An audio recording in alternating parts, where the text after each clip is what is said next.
going to be critical within. Thank you for joining us today, and I hope to see you again at our future events.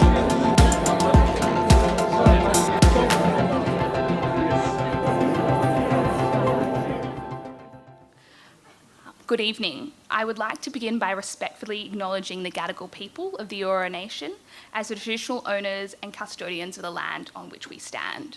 We pay our respects to their elders, both past and present. Hello everyone, and welcome to another Affinity lecture. My name is Madeleine Goodsir, and I'm a friend of the Affinity organisation, former president of the Notre Sydney Law Society, and current education officer of the Australian Law Students Association. For those who have never attended an Affinity event before, let me briefly introduce to you the organisation. Affinity was formed by a group of young Muslim Australians in 2000. Their aim is to promote multiculturalism and foster intercultural and interfaith dialogue by building bridges between different groups in society.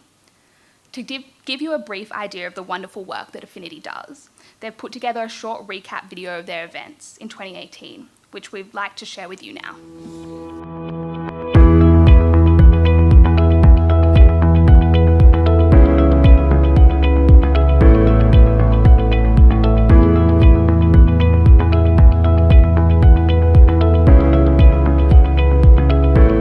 A great career, and it's wonderful to see them in the context of a great organisation, Affinity. First of all, I'd like to thank our sponsors here, especially Mr. Ahmed Polat. Thank you so much. Thank you to the Foundation for the opportunity to be here.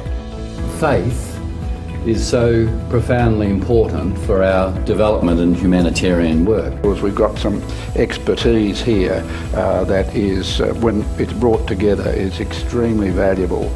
So I asked the Vice President Global of Education for Microsoft why. And those are the values that I would continue to advocate being taught in law schools in this country. From a UN report describes Yemen as now the world's worst humanitarian crisis. Thank you all for being here. Thank you, Ahmed, and the Affinity team for allowing me to speak, ladies and gentlemen. It's an absolute honour to be here tonight to help launch an exciting new lecture series focused on young people. Well, thank you very much for having me. Barak and the Affinity Intercultural Foundation, I'd like to acknowledge the fantastic work that you do in the community and bringing different cultures and people of different religious backgrounds together. I think it's fantastic. How human rights safeguards children and young people. This is indeed a commendable goal, and I'm delighted to be here today to be part of that dialogue. In my view, Affinity is doing excellent work to inform and advance multicultural Australia to keep peace in this country. Congratulations to Affinity. Thank you, Affinity, for this wonderful opportunity. I, with Sev, laud the work of Affinity. There is no other organization working in the field of interreligious relation that does it the way they do it and promote actual encounter of an ordinary sort between people of all sorts of diversities. I think it's heartwarming. It's one of the few things in life that really continue to give me hope and joy. So what then I believe is that this identity politics to a large extent in India has not become obstacle for the development of democracy, but rather it has enriched the democracy. My day is very focused on thinking about that.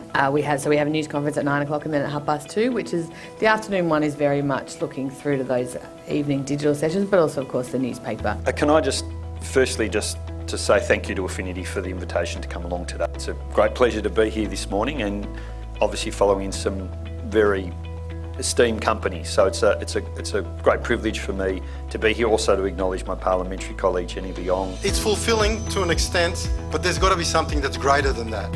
And that's how I see my contribution into Affinity and what Affinity does.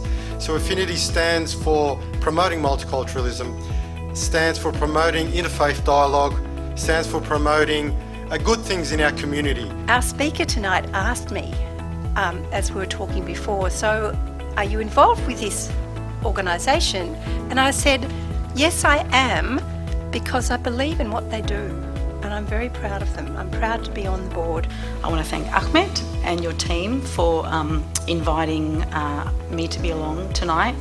I have been here before and I've enjoyed it. This is probably my third time. And like Mary said, you know, it's that, and I think somebody actually on the DVD said, it's that opportunity for people who we live everyday lives just to be together and actually get to know each other and see each other as people first and foremost. So it's a really amazing thing that you're doing, and thank you so much. I think Affinity is a great organisation. I was going to wander around and talk, but I realised you only get to be on the video if you have the Affinity sign behind you. So I'm going to stay right in front of it. Sport is one of those codes that binds us in ways that are really quite significant. It also is a subject of deep and passionate division, and here I must declare first.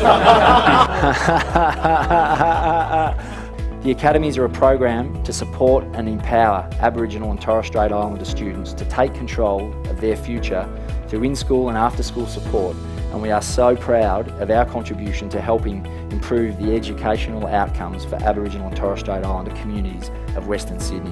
And I've seen this networking non-for-profit organisation go from its humble beginnings, working with the grassroots of Australia, and to now we are creating dialogue with all Australians from all walks of life. And I'm very glad that Affinity has brought us together and brought us together with you.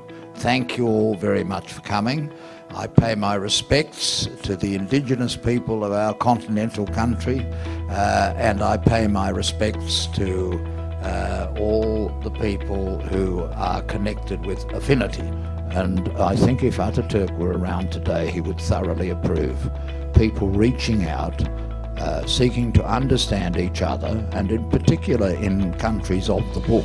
That we must be vigilant all the time to protect our human rights and of all our sisters and brothers in this community. Many thanks to Affinity for inviting me to come along and talk to you about probably my favourite topic to talk about, which is the Anthropocene. And I think we've seen two diverse law schools here. It's important that law schools are different, and in some respects that they stick to their knitting, that they deal with what they're most expert at. Creating better cohesive relationships and really making it a safe and I think a very happy place to live. And I think it gels very nicely with Ahmet's Affinity theme because it's so related. It's about restoring and promoting, I think, strong and healthy relationships throughout the community. What we tried to do at the Bankstown Poetry Slam and what we've been successful in doing is helping people find their stories and express themselves in a way that is cathartic for them. Looking to the future in terms of where these problems can originate. So part of this campaign to stop domestic or family violence has actually been targeted at young children. Now, I'm not going to pretend for 1 second we got it right or that we still have it right, but we got a lot better at it. We introduced things such as domestic violence liaison officers. We've talked a little bit about education, but actually we should be doing this with kids when they are at the very youngest age.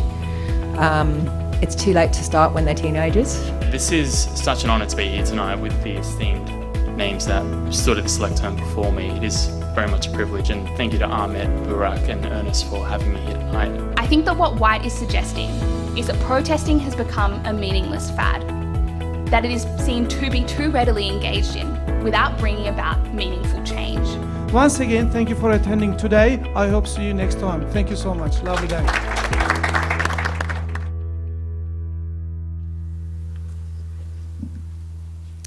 I think that video rings true of what great work Affinity does, and I'm sure this lecture will be no different. I would now like to introduce today's facilitator, Catalina Flores. A broadcast journalist of 10 years, Catalina Flores has covered everything from leadership spills and federal elections to bushfires and droughts. After an award-winning period in regional New South Wales, she moved to Sydney to cover general news, but her fascination with politics lured her to Network 10's Canberra bureau. She covered the Prime Ministership of Tony Abbott before a leadership spill installed Malcolm Turnbull, and travelled with and reported on both campaigns during the 2016 election. Catalina now heads the political bureau at New South Wales Parliament House, where she's actually covered the leadership of 2 premiers. During her career, not only has she reported on major political events, but she's also broken stories about children in detention and the mistreatment of prisoners in the justice system. Colombian-born and fluent in Spanish, Catalina has a passion for storytelling. please join me in welcoming Catalina to the lectern.